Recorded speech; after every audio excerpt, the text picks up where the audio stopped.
नाच मेरी रानी रानी मेरी रानी नाच, ईंट पर नाच रानी ईंट पर नाच। ईंट पर नाच क्यों लिखा हुआ है यार? ये दरअसल ये बता रहा है आपको कि किसने डिस्कवरी की है इलेक्ट्रॉन की, प्रोटॉन की और न्यूट्रॉन की। तो गाइस E4 यहां पर है इलेक्ट्रॉन। इलेक्ट्रॉन की जो डिस्कवरी की है वो की है T4 थॉमसन ने, ध्यान दीजिएगा। P4 यहां पर है प्रोटॉन, और प्रोटॉन की जो डिस्कवरी हुई है वो हुई है रदरफोर्ड की तरफ से। और N4 यहां पर है न्यूट्रॉन, और न्यूट्रॉन की जो डिस्कवरी हुई है वो हुई है चैडविक की तरफ से, जेम्स चैडविक। और ये सब वो पार्टिकल्स हैं जो एटम के अंदर पाए जाते हैं। Hello hi everyone, good evening, सत श्री अकाल, केम छो, कैसा का एंड वेलकम टू परिवर्तन। परिवर्तन में आप सभी का स्वागत है। गाइस आज हम लोग चैप्टर नंबर 12 लेकर आए हैं। डे है 6, 45 डेज रिवीजन प्रोग्राम, जहां सिलेबस हो रहा है गोली की रफ्तार से। आइए एटम को शुरू करते हैं, लगाते हैं आज की क्लास का पहला टॉपिक और देखेंगे डाल्टन्स एटॉमिक थ्योरी। हेडिंग लगाएंगे chapter 12 atoms, Dalton's atomic theory. नाच मेरी रानी रानी मेरी रानी नाच, ईंट पर नाच। डाल्टन्स एटॉमिक थ्योरी साहब, ये एक थ्योरी है जिससे पेपर में क्वेश्चन आपके आएगा नहीं, बट आपको जान लेना है कि डाल्टन साहब का क्या कहना था। मैं सीधी सी एक सिंपल बस मोटी मोटी बात बताता हूं कि conclusive statement Dalton atomic theory की ये थी कि एटम ही है जिससे हम लोग सब बने हुए हैं। Atom is the building block of anything और एवरीथिंग। हर एक चीज किससे मिलकर बनी हुई है? एटम से मिलकर बनी हुई है, बात नंबर 1। और बात नंबर 2 है कि एटम इज इनडिविजिबल, इसको आप तोड़ नहीं सकते, ये सबसे छोटा पार्टिकल है।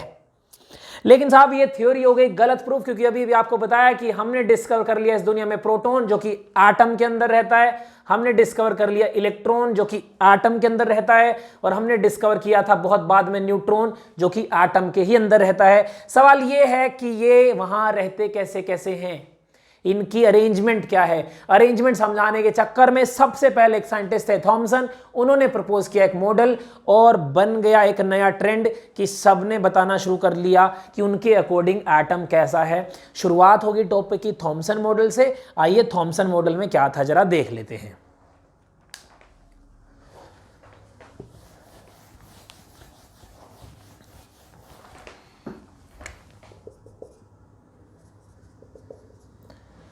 Thomson's model of atom. Thomson साहब को बहुत पसंद था तरबूज खाना, है ना? पढ़ तो आप सबने रखा ही होगा, फिर भी बता देते हैं।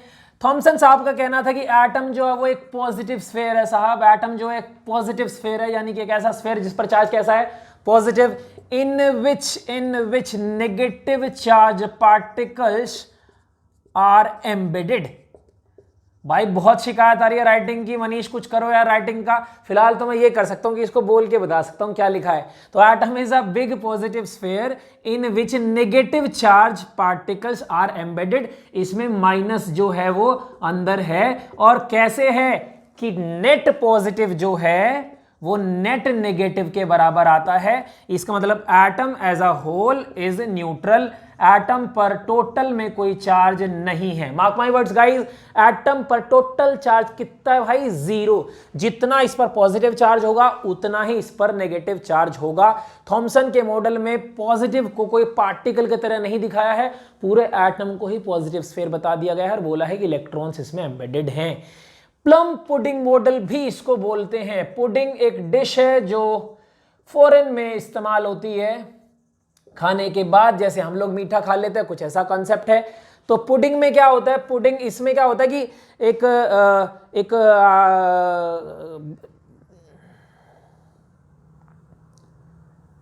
तो प्लम पुडिंग मॉडल तो फॉरेन डिश है। हमारे इंडिया में हमारे पास देखो, प्लम पुडिंग मॉडल तो एक फॉरेन डिश है। हमारे पास इंडिया में इसको आप कंपेयर कर सकते हैं वाटरमेलन से। वाटरमेलन क्या होता है? आप सबने गर्मियों में खूब खाया होगा, अच्छा खासा पानी होता है इसमें, ठीक है? तो आप खाइए, है ना? जो वेट लॉस के लिए देख रहे हैं वो भी खाइए। फैट कोलेस्ट्रॉल इसमें नहीं होता है भाई, आपकी हार्ट को भी अच्छा रखेगा। खैर मुद्दा हमारा था वाटरमेलन, हम लोग यहाँ क्यों पढ़ रहे हैं? मेरे अंदर का डाइटिशियन जाग गया।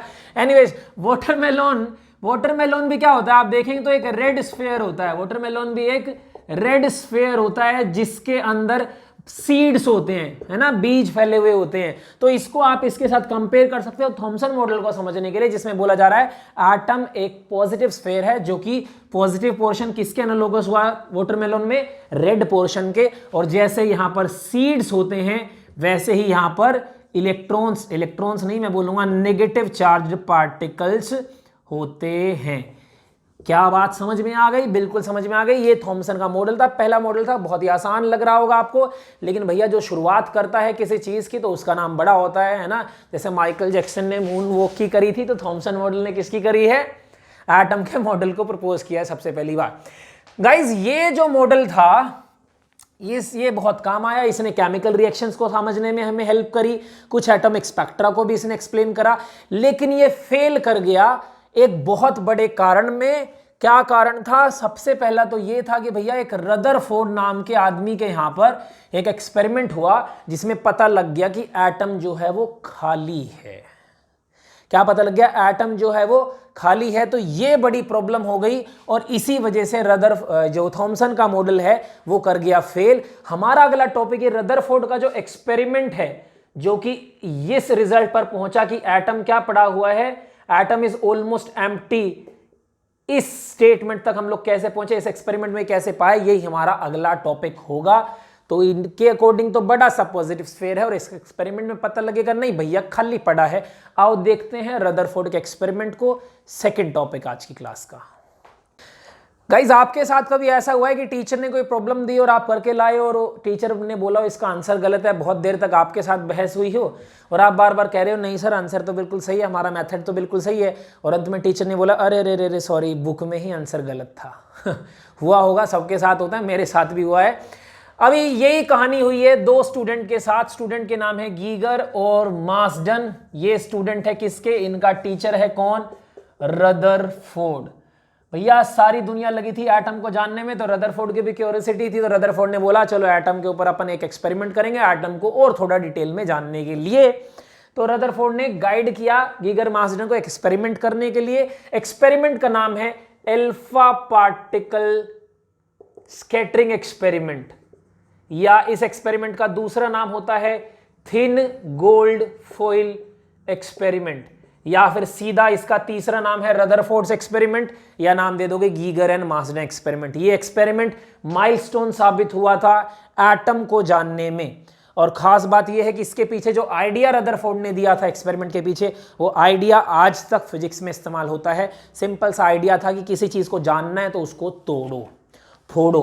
भाई आप बचपन में खिलौनों के साथ आपकी क्यूरियोसिटी होती थी कि खिलौना काम कैसे करता, तो उसको जानने के लिए, उसकी मैकेनिज्म, उसकी फिजिक्स को समझने के लिए आप हमेशा उसे तोड़ते थे, अंदर के पार्ट्स को देखते थे। वो अलग बात है फिर आपके घर वाले आपको तोड़ते थे, लेकिन आप खिलौना जरूर तोड़ते थे, यही जानने को कि ये कैसे काम कर रहा है। तो इनके पास खिलौना कौन था? खिलौना था एटम। ये एटम को जानना चाहते थे, तो इन्हें क्या करना था? एटम को तोड़ना था। एटम को तोड़ने के लिए चाहिए थी ठीक ठाक एनर्जी और चाहिए था पार्टिकल जो इस पर जाकर हिट करे। तो यहां पर रदरफोर्ड ने एटम में चूज किया था गोल्ड को, यानी कि गोल्ड का एटम लेंगे, और जो हैमर है जिससे तोड़ेंगे वो यूज किया था अल्फा पार्टिकल को। अल्फा पार्टिकल हिट कराए जाएंगे किस पर? गोल्ड पर। और क्या करेंगे? गोल्ड को तोड़ के गोल्ड के एटम के बारे में या किसी भी एटम के बारे में काफी सारे इंपॉर्टेंट रिजल्ट्स यहां से निकालेंगे। बड़ा सवाल यह है, हैशटैग पूछता है भारत कि गोल्ड ही क्यों लिया गया है? तो गोल्ड लेने का कारण यह है कि गोल्ड की मेलेबिलिटी बहुत अच्छी है भाई, तो इसको आप बहुत पतला बना सकते थे। तो इन्होंने क्या किया? गोल्ड की एक पतली सी, बहुत पतली सी फॉइल बना ली। उससे क्या होगा कि जब अल्फा पार्टिकल यहां से आएंगे तो इंटरेक्ट कर पाएंगे एक ही एटम के साथ। ठीक होती है बात? आओ एक्सपेरिमेंट का सेटअप देखते हैं और जानते हैं कि पेपर में क्वेश्चन आएगा तो कैसे कैसे करना पड़ेगा। आइए देखते हैं कि एक्सपेरिमेंट में आपको क्या क्या कैसे कैसे समझाना होगा। सबसे पहले एक्सपेरिमेंट का सेटअप, जिसमें आप बनाएंगे एक डायग्राम। तो ऐसे एक स्फीयर बना के इसको आप बोलेंगे वैक्यूम चैम्बर हुआ। वैक्यूम यानी कि यहां पर कोई और पार्टिकल नहीं होना चाहिए। आपने क्या किया है? आपने एक रेडियो एक्टिव सोर्स ले लिया गाइस, रेडियो एक्टिव सोर्स जो कि अल्फा पार्टिकल की सोर्स होगी यहां पर, जहां से अल्फा पार्टिकल्स निकलेंगे, अल्फा पार्टिकल निकलेंगे। और यहां पर आपने यूज किया एक lead block. Lead is capable of absorbing alpha particles. तो आप ये ब्लॉक यहां पर लगा के क्या कर रहे हो? बेसिकली ये तो हो गई भाई रेडियो एक्टिव सोर्स, कुछ भी ले सकते हो आप, जैसे बिस्मथ ले सकते हैं हम लोग। और ये आपने लिया है लेड ब्लॉक। लेड ब्लॉक, इसमें आपने ना यहां पर लेड पूरे ब्लॉक में एक ओपनिंग छोड़ी है, यानी कि अल्फा पार्टिकल निकलेगा तो बहुत सारी जगह से, जैसे ये निकला, ऐसे निकला, ये निकला, ये निकला, लेकिन सब एब्जॉर्ब हो जाएगा और सिर्फ इस रास्ते से बाहर निकल पाएगा। आपने यहां पर लगाए हैं कोलिमेटर्स, इनको बोलते हैं कोलिमेटर्स, जिनका मेन काम यही है कि बीम को सीधा रखेंगे टारगेट की तरफ। ये है मेरा टारगेट जो है गोल्ड फॉइल, बहुत पतली सी बना दी है, गोल्ड इसीलिए लिया गया है, रिपीट कर रहा हूं ताकि आप इसको पतला बना सको। गोल्ड फॉइल, गोल्ड की फॉइल है ये है इसकी इंसिडेंट बीम। अभी क्या है कि यहां आप एक्सपेक्ट करते हो कि आपके पास एटम जो पॉजिटिव स्फेयर है और अल्फा पार्टिकल जो कि अगेन एक पॉजिटिव चार्ज पार्टिकल है, जाएगा तो स्कैटर होगा, तो स्कैटरिंग होगी आपकी कहीं पर भी। तो आप स्कैटरिंग को डिटेक्ट करने के लिए यहां पर आपने फ्लोरोसेंट जिंक सल्फाइड की स्क्रीन ली है, जो कि किसी पार्टिकल के आते ही, अल्फा पार्टिकल के आते ही एक ब्राइट स्पॉट बनाएगी और बताएगी कि भाई सब इधर आया है पार्टिकल। साथ ही में यहां पर लिया गया एक माइक्रोस्कोप जो कि एंगल को मेजर करेगा कि कितने एंगल के साथ आया है आपका अल्फा पार्टिकल।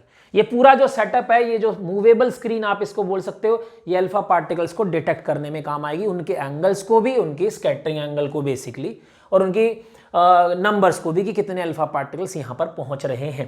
इसका एक और डायग्राम आपको अच्छा सा मिल जाएगा, आपका दिल करे तो उस वाले को बना लीजिएगा, मुझे ये बनाना पसंद है तो मैं इसको बनाता हूं। चलिए, इसमें इस एक्सपेरिमेंट के सेटअप में क्या बताना है बच्चों, पेपर में आएगा तो बताना है भैया रेडियो एक्टिव सोर्स यूज करिए अल्फा पार्टिकल निकालने के लिए, लेड ब्लॉक बनाया है ताकि एक सीधी बीम सेट कर सको आप टारगेट पर। कोलिमेटर्स का भी यही काम है कि बीम को सीधा रखें, टारगेट पर हिट कराएं। टारगेट है मेरा गोल्ड फॉइल, जिस पर हिट कराते हो आप और पार्टिकल स्कैटर होगा, तो उसको डिटेक्ट करने के लिए आपके पास है जिंक सल्फाइड की फ्लोरोसेंट स्क्रीन। यदि मैंने तेज बोला है तो स्लो करके दोबारा से मेरी बातों को सुन लेना। आते हैं एक्सपेरिमेंट की ऑब्जर्वेशंस पर। ऑब्जर्वेशंस में हमारे पास यहां पर होगा एक्स एक्सिस पर स्कैटरिंग एंगल जो रिकॉर्ड किया गया, और यहां पर है नंबर ऑफ अल्फा पार्टिकल्स, कितने पार्टिकल्स ने कितना एंगल सफर किया, वो यहां पर ऑब्जर्वेशन में एक्सपेरिमेंट की पाया।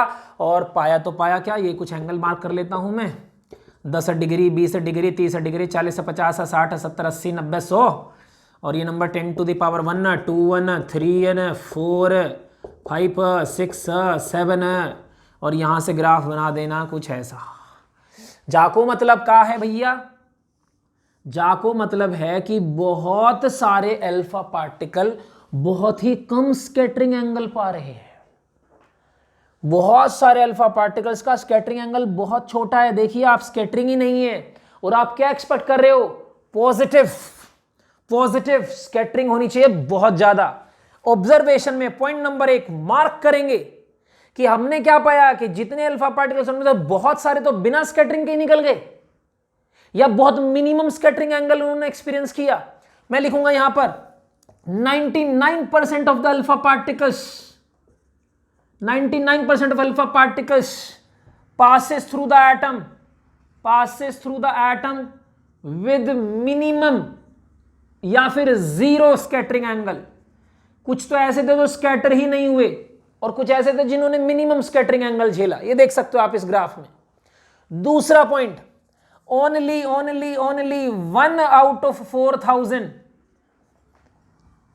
फेस्ड या experienced scattering angle greater than 90 degree, यानी कि 90 डिग्री से ज्यादा का स्कैटरिंग एंगल केवल था 1 आउट ऑफ 4000 का। आप देख सकते हो कितना कम परसेंटेज है ये। साथ ही साथ थर्ड और सबसे इंपॉर्टेंट पॉइंट इस ऑब्जर्वेशंस में से कि ओकेजनली, राइट डाउन, बहुत इंपॉर्टेंट बातें चल रही हैं ये। Occasionally particle seen to reflected back, bounce back किया एक पार्टिकल ने। ऐसा भी देखा आपने पार्टिकल की, पार्टिकल क्या गया और वापस आ गया। सोचने की बात क्या है, यदि आप नहीं सोच पा रहे तो सुनिए जरा। गोल्ड फॉइल का एटम या किसी का भी एटम एक पॉजिटिव स्फीयर की तरह देखा जा रहा है जिसमें इलेक्ट्रॉन्स एम्बेडेड होंगे as per Thomson model. Positive वहां से जाएगा, स्कैटरिंग होनी चाहिए प्लस प्लस रिपल्शन के कारण। लेकिन हो क्या रहा है कि ज्यादातर अल्फा पार्टिकल सीधे निकल जा रहे हैं बिना स्कैटरिंग के या बहुत कम स्कैटरिंग एंगल के साथ। और आप देख रहे हैं कि 1 आउट ऑफ 4000 ऐसे मिल रहे हैं आपको जिनमें 90 डिग्री से ज्यादा का स्कैटरिंग एंगल है। साथ ही साथ एक आधी बार ऐसा पार्टिकल भी दिख जाता है जिसके पास स्कैटरिंग एंगल है 180 डिग्री, चाहता है बाउंस बैक करता है, जिस रास्ते जाता है उसी रास्ते से वापस आ जाता है। भाई साहब, ये सारी ऑब्जर्वेशन के साथ गीगर और मार्सडन अपने टीचर, अपने सर रदरफोर्ड के पास पहुंच जाते हैं। सर एक्सपेरिमेंट हो गया, सर ये एक्सपेरिमेंट का सेटअप है, सर ये एक्सपेरिमेंट के observation, sir these are the observations. Rutherford कहता नहीं भाई, पागल बना रहे तुम लोग, पागल बना रहे, ये हो ही नहीं सकता, ये हो ही नहीं सकता। गीगर मार्सडन रिक्वेस्ट करे, सर आंसर सही है, सर देखो तो सर, आप मेथड सही है, सब कुछ सही है। रदरफोर्ड नहीं मानता, जैसे हर कोई टीचर नहीं मानता, कहते दोबारा करके लाओ, दोबारा करके, गलत करके लाओ। गीगर मार्सडन करके लाए, सेम ऑब्जर्वेशन ऐसे रख दी। ये तो मैं कहानी बना रहा हूँ, है ना, कभी इसको भी पेपर में लिख दो कि माना नहीं रदरफोर्ड, दोबारा बोले गीगर मार्सडन, रख दी कहानी। रदरफोर्ड कह रहा नहीं नहीं नहीं, दिस इज नॉट पॉसिबल, ये हो ही नहीं सकता। गीगर मार्सडन कह रहे हैं सर मैंने माना ये नहीं हो सकता, हम मानते हैं आपकी बात को कि भैया बिना डिफ्लेक्शन के नहीं निकल सकते, बिना स्कैटरिंग एंगल के लिए नहीं निकल सकते, लेकिन सर इसको ऐसा क्या हो रहा है, इस पर कौन सी ऐसी मार पड़ रही है कि ये 180 डिग्री का स्कैटरिंग एंगल झेल के आ रहा है, बिल्कुल बाउंस बैक ही कर जा रहा है, इसको कौन खदेड़ रहा है उधर से। रदरफोर्ड कह रहा हाँ भाई, लोंडे की बात में दम है, लोंडो की बात में दम है, दो थे लोंडे। भैया चलो हमने मान लिया कि भैया ये नहीं निकल सकते, लेकिन इसको क्या हो रहा है, इसको कौन भगा रहा है, उल्टा ही भगा दे रहा है। इतनी कौन सी ताकतवर चीज बैठी है एटम में जो पार्टिकल को वापस भेज दे रही है, बाउंस बैक करा दे रही है। इनके साथ रदरफोर्ड को कुछ ऑब्जर्वेशंस मिली, रदरफोर्ड के ऑब्जर्वेशन से, मतलब इन ऑब्जर्वेशन से रदरफोर्ड ने रिजल्ट तैयार करे। देखना एक्सपेरिमेंट में तीन चीजें हैं, एक्सपेरिमेंट का सेटअप, ऑब्जर्वेशन और तीसरा मैं बना रहा हूं रिजल्ट्स। रिजल्ट्स में क्या देखा गया, रिजल्ट में रदरफोर्ड ने बोला कि एटम थॉमसन मॉडल में जैसा बताया गया है वैसा बिल्कुल नहीं है, atom is almost empty, atom is almost empty inside, लगभग अंदर से क्या है, खाली है। किस बिहाफ पर कह रहे हैं ये बात, इस बिहाफ पर, क्योंकि ज्यादातर पार्टिकल बिना डिफ्लेक्शन के निकल जा रहे हैं भाई, तो इसका मतलब एटम क्या पड़ा हुआ है, खाली पड़ा हुआ है। ठीक है, नहीं सेकंड चीज क्या कह रहे, whole mass and positive charge, mark my words, important line है, शायद समझ में ना आए, सुनने में लिखनी पड़ेगी आपको। Whole mass and positive charge concentrated at a central core, एक सेंट्रल कोर पर सारा मास और सारा पॉजिटिव चार्ज कंसंट्रेटेड है। किस बिहाफ पर कह रहे हैं ये बात, इस बिहाफ पर कह रहे हैं, क्योंकि एक पार्टिकल जो 180 डिग्री का डिफ्लेक्शन झेल के आ रहा है, इसका मतलब सारा एटम खाली पड़ा था और सारा पॉजिटिव जो चार्ज था वो किसी एक ही जगह पर इकट्ठा हो रखा था। तो जब अल्फा पार्टिकल उस इकट्ठे वाली जगह के पास पहुंचा, उस कोर के पास पहुंचा, तो भगा दिया गया और बाकी जगह से मस्त निकलता रहा, ये कोई दिक्कत न है। ठीक है, ये ऑब्जर्वेशन से दो रिजल्ट रदरफोर्ड रख रहा है आपके सामने, और यहां पर भी आप बनाएंगे एक डायग्राम, आप बनाएंगे सबसे पहले एक ऐसे सेंट्रल कोर बना देंगे, ये एक सेंट्रल कोर हो गई, ये सेंट्रल कोर पर ही है सारा पॉजिटिव चार्ज। अल्फा पार्टिकल कुछ ऐसे दिखा देंगे कि भैया ज्यादातर अल्फा पार्टिकल्स क्या हो रहे हैं, ऐसे निकल जा रहे हैं बिना किसी डिफ्लेक्शन के, कोई एक आधे ऐसे भी आ रहे हैं, कुछ ऐसे भी आ रहे हैं जो 90 डिग्री से ज्यादा का डिफ्लेक्शन झेल रहे हैं, लेकिन साथ ही साथ एक ऐसा भी पार्टिकल है जो 180 डिग्री का डिफ्लेक्शन झेल रहा है। एरो बना देना भाई इनमें। साथ ही साथ एक ऐसा पार्टिकल भी है जो 180 डिग्री का डिफ्लेक्शन झेल रहा है। ये पूरा एटम ऐसे मैं दिखा सकता हूं, इसके चारों तरफ डॉटेड बना दूं, एक डॉटेड स्फेयर हो गया। न्यूक्लियस किसी के बाप ने नहीं देखा, लेकिन फिर भी स्फेरिकल मानते हैं अपन। देखा से मेरा मतलब है उसके बारे में जानकारी नहीं है। क्या बात समझ में आ गई? तो देखो पेपर में क्वेश्चन आएगा तो तीन चीजें आपके पास है रदरफोर्ड मॉडल में एक्सपेरिमेंट में। नंबर एक एक्सपेरिमेंट का सेटअप, उसमें वो डायग्राम और चीजें। नंबर दो ये ऑब्जर्वेशन का ग्राफ और ये ऑब्जर्वेशंस। नंबर तीन दो रिजल्ट मार के और ये बना देना है। क्या बात समझ में आ गई? क्लियर है? यहां तक एक्सपेरिमेंट की सारी चीजें क्लियर हो जानी चाहिए आपको। इस एक्सपेरिमेंट में आपको पता लग गया कि एक पार्टिकल 180 डिग्री डिफ्लेक्शन झेल रहा है और बाकी सब ज्यादातर बिना किसी स्कैटरिंग के निकल जा रहे हैं, यानी कि एटम लगभग खाली पड़ा हुआ है और सारा पॉजिटिव सारा मास एक ही जगह पर इकट्ठा हो रखा है। ये जो डिस्टेंस है कि कितना आप क्लोज जा पाए न्यूक्लियस के, जो ये 180 डिग्री का डिफ्लेक्शन झेल के आया है, ये कितना क्लोज जा पाया, इसको यहां पर बोलते हैं डिस्टेंस ऑफ क्लोजेस्ट अप्रोच। मेरा पर्सनल ओपिनियन 2020-21 में पेपर देने वाले बच्चों के लिए मेरा पर्सनल ओपिनियन है कि डिस्टेंस ऑफ क्लोजेस्ट अप्रोच आपके पेपर में आपको दिखाई देगा, ध्यान दीजिएगा। What is the distance of closest approach, ये यही डिस्टेंस है कि अल्फा पार्टिकल कितना नजदीक इसके पहुंच पाया। मान के चलिए ये वो डिस्टेंस हुआ मेरा कि इतना क्लोज पहुंच पाया, इसको मैं आर नोट से डिनोट कर रहा हूं। यही आर नोट क्या है, distance of closest approach, alpha particle कितना क्लोज अप्रोच कर पाया है एटम के इस सेंट्रल कोर को। इस सेंट्रल कोर को न्यूक्लियस बोलते हैं, रदरफोर्ड ने बता दिया, इस सेंट्रल कोर को न्यूक्लियस बोलते हैं।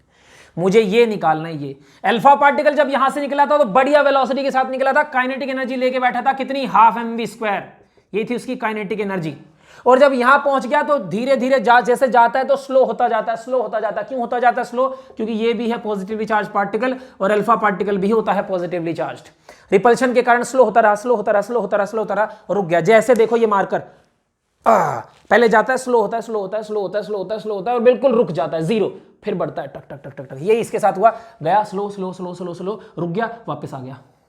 जब यहां रुक गया तो काइनेटिक एनर्जी कितनी हो गई, 0, लेकिन एनर्जी होती कंजर्व, तो पोटेंशियल एनर्जी क्या हो गई, मैक्सिमम। तो यहां पर इसके पास पोटेंशियल एनर्जी है, कौन सी पोटेंशियल एनर्जी है, electric potential energy. Chapter number 2 में पढ़ोगे formula K(Q1 Q2 upon R²। अपने को पता है यही सारी काइनेटिक एनर्जी किस में कन्वर्ट हुई है, पोटेंशियल में। तो इसका मतलब KE should be equal to K(Q1 Q2 by R²। Q1 क्या, इसका चार्ज कितना होता है, चार्ज अल्फा पार्टिकल का, सुनना जो ना पता हो तो 2E होता है। Q2 इसका चार्ज कितना होता, गोल्ड छोड़ो कोई सा भी एटम होगा तो एटॉमिक नंबर क्या हुआ, Z, और एक प्रोटॉन पर चार्ज E, तो टोटल चार्ज कितना हुआ, Ze। अपोन में क्या, R की जगह क्या डाल दूंगा, स्क्वायर नहीं होता, स्क्वायर नहीं होता, sorry sorry sorry sorry, correct करना, स्क्वायर नहीं होता, R होता है R। यहां पर क्या आ जाएगा, R नोट का फॉर्मूला रेडी हुआ, R naught is equal to 2kZe² upon kinetic energy. जब बात, this is the distance of closest approach, 2kZe² upon kinetic energy. आपका दिल करे काइनेटिक एनर्जी की वैल्यू डालना, 2kZe² अपॉन हाफ mv²। यदि आप ये करते हो तो आपके पास फॉर्मूला बनेगा 4kZe² upon mv², are note के फॉर्मूले। एक नंबर का इंपॉर्टेंट क्वेश्चन यहां से, यदि काइनेटिक एनर्जी डबल कर दूं तो डिस्टेंस ऑफ क्लोजेस्ट अप्रोच पर क्या फर्क पड़ेगा। आई रिपीट, यदि काइनेटिक एनर्जी डबल कर दूं तो डिस्टेंस ऑफ क्लोजेस्ट अप्रोच पर क्या फर्क पड़ेगा। आप देख सकते हैं कि distance of closest approach half हो जाएगी, एक नंबर में आने के चांसेस क्वेश्चन के। ये हुआ डिस्टेंस ऑफ क्लोजेस्ट अप्रोच। साथ ही साथ एक छोटा सा टॉपिक और यहां पर होता है, इंपैक्ट पैरामीटर। इंपैक्ट पैरामीटर, देखो ये बहुत आसान सा डेरिवेशन था, डिटेल आप लिखना जब पेपर में करोगे तो। मैं तो तुम्हारा रिवीजन दे रहा तो इसको लैंग्वेज ना लिख के सीधे एक्सप्रेशंस लिख रहा।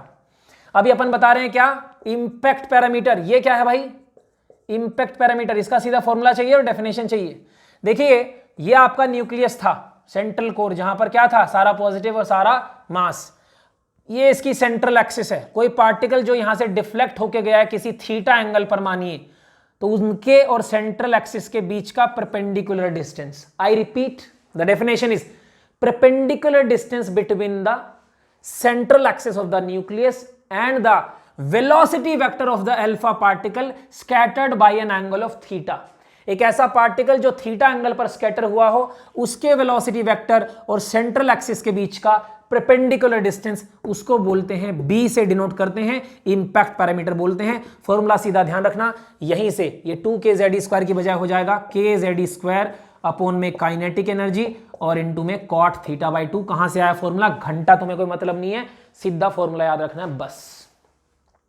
रदरफोर्ड का एक्सपेरिमेंट बड़ा आसान और बड़ा स्मूथ जा रहा होगा, ये मैं मान के चलता हूं भाई। तुम्हें पता लग गया एक्सपेरिमेंट क्या है, तुम्हें पता लग गया उसका ऑब्जर्वेशन क्या है, उससे रिजल्ट पता लग गए और 2 डेरिवेशन आ गए, यहीं से न्यूमेरिकल भी बनेंगे, सीधा formula based.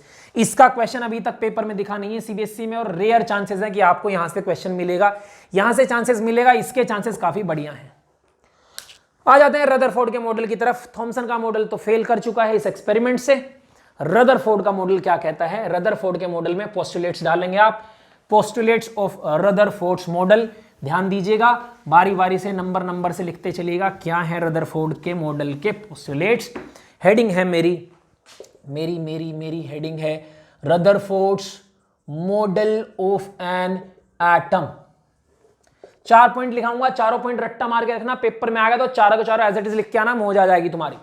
Point number 1, atom is empty inside. whole mass and positive charge is concentrated at a central core called nucleus। यानी कि ये न्यूक्लियस पहली बार इंट्रोड्यूस हो रहा है दुनिया में, रदरफोर्ड के द्वारा बोल रहा है कि एटम के अंदर होता है न्यूक्लियस, जहां पर सारा पॉजिटिव और सारा मास कंसंट्रेटेड है। Atom is almost empty inside, सारा तो खाली नहीं है। दूसरा पॉइंट, एटम का जो साइज है वो लगभग है 10⁻⁻10 मीटर का, और न्यूक्लियस का जो साइज है वो लगभग है 10⁻⁻15 मीटर का। यानी कि पूरे एटम में बहुत छोटा सा हिस्सा कवर किए हुए है न्यूक्लियस, बहुत ही छोटा सा हिस्सा है न्यूक्लियस का। यदि पूरे एटम से आप कंपेयर करो, डिफरेंस देखिए आप 10⁻⁻10 और 10⁻⁻15 में, huge difference. Number 3, where are the electrons? Electrons are revolving around the sun. Electrons are revolving around the nucleus. ध्यान दीजिएगा, electrons are revolving around the nucleus like the planets do around the sun. जैसे धरती, मंगल, ये जितने भी planets है वो सब चक्कर लगा रहे हैं ना सन के, ऐसे ही इलेक्ट्रॉन चक्कर लगा रहा न्यूक्लियस के। Electrons are revolving around the nucleus like the planets do, जैसे प्लैनेट्स करते हैं अराउंड द सन। क्योंकि देखो वॉल्यूम को भी तो जस्टिफाई करना है, खाली कोई चीज कैसे हो सकती है, उसमें कुछ तो हो रहा होगा। तो बाकी हिस्से में इलेक्ट्रॉन्स चक्कर लगा रहे हैं ऑर्बिट्स में, ऑर्बिट यानी सर्कुलर पाथ में। चक्कर क्यों लगा पा रहे हैं भाई? प्लैनेट के चारों तरफ तो चक्कर कौन लगवाता है? सन। कैसे? ग्रेविटेशनल फोर्स से। तो यहां कौन सी फोर्स है? इलेक्ट्रोस्टैटिक फोर्स बिटवीन प्लस किसका? न्यूक्लियस का, और नेगेटिव किसका? इलेक्ट्रॉन का। This is the force responsible for the circular motion, working as centripetal force there, working as centripetal force there. ध्यान देना, दुनिया में कोई चीज गोल घूमती है तो उसके पीछे सेंट्रीपिटल फोर्स होना जरूरी है। तुम भी गोल घूमते हो, हम भी गोल घूमते हैं, कहीं ना कहीं किसी ना किसी के चारों तरफ तो सेंट्रीपिटल फोर्स चाहिए होती है भाई गोल घूमने के लिए। इलेक्ट्रॉन जब घूमता है न्यूक्लियस के चारों तरफ गोल, तो उसे घुमाती है electrostatic force between plus and minus. ये रदरफोर्ड के मॉडल के 4 पोस्टुलेट। आई गेस ये टॉपिक होता है यहां पर आपका समाप्त। लेकिन बच्चा मॉडल ये भी फेल कर गया। थॉमसन का जो क्या बोले बद्दुआएं थी वो रदरफोर्ड को लग गई। थॉमसन का मॉडल इसने फेल करा तो इसका भी मॉडल फेल हो गया। फेल होने के कारण नंबर 1, मैक्सवेल की एक थ्योरी है कि जब चार्ज पार्टिकल एक्सेलरेट हो जाता है तो रिलीज करता है इलेक्ट्रोमैग्नेटिक वेव्स, यानी कि एनर्जी। लिमिटेशन ध्यान से सुन लीजिएगा, मैं लिखने वाला नहीं हूं, अभी लिखने का मूड गया मेरा, आप लोग लिख लेना। According to the Maxwell theory या EM wave theory, an accelerated charge particle is a source of EM waves. एक एक्सेलरेटेड चार्ज पार्टिकल क्या करता है? एनर्जी को रिलीज करता है। तो जब इलेक्ट्रॉन रिवॉल्व कर रहा होगा, एक्सेलरेटेड होगा, तो उसको एनर्जी रिलीज करनी चाहिए और एक ऑर्बिट में घूमने की बजाय उसको स्पाइरल पाथ लेना चाहिए और फाइनली वो न्यूक्लियस से जाकर चिपक जाना चाहिए। एनर्जी रिलीज करेगा तो फिर धीरे धीरे ऑर्बिट की रेडियस कम होगी और जाके न्यूक्लियस से चिपक जाएगा। ये है पहली लिमिटेशन कि भैया क्या लेना चाहिए इलेक्ट्रॉन को? स्पाइरल पाथ, क्योंकि इसको एनर्जी लूज करनी चाहिए। और दूसरी लिमिटेशन थी कि भैया कितने ऑर्बिट, एटम में कितने ऑर्बिट है? एक ऑर्बिट में सारे इलेक्ट्रॉन हैं घूम रहे जो, या हर इलेक्ट्रॉन का अलग ऑर्बिट है? प्लैनेट जैसा है तो प्लैनेट का तो हर प्लैनेट का अपना एक अलग ऑर्बिट होता है, तो यहां तो मोशन आपने कुछ जस्टिफाई किया ही नहीं। तो ये 2 बड़ी बड़ी लिमिटेशंस आप रदरफोर्ड के मॉडल में डालोगे और रदरफोर्ड का मॉडल भी हो जाएगा समाप्त। आज आपने सीखा थॉमसन मॉडल ऑफ एटम, फिर आपने देखा Rutherford model of atom. Paper में क्वेश्चन 99% रदरफोर्ड मॉडल से आएगा। एक मॉडल अकेला बच गया, नील्स बोर, जिसको लगाएंगे डे 7 कल की क्लास में, लक्की 7 में। ठीक है, आप लोग मेहनत करते रहो, पढ़ते रहो और इसके क्वेश्चंस प्रैक्टिस करना, जो भी किताब आपके पास अवेलेबल हो। अदरवाइज मेरे से कांटेक्ट करना, क्वेश्चन अपन प्रोवाइड कराएंगे। ठीक है, इसी आशा और उम्मीद के साथ कि आप सब लोग मेहनत कर रहे हैं, दिल लगा के पढ़ रहे हैं और रिवीजन जो हमारा बुलेट बैच चल रहा है उसकी हर दिन की वीडियो देख रहे हैं। मैं मनीष त्यागी आप लोगों से विदा लेता हूं। जय हिंद, जय भारत।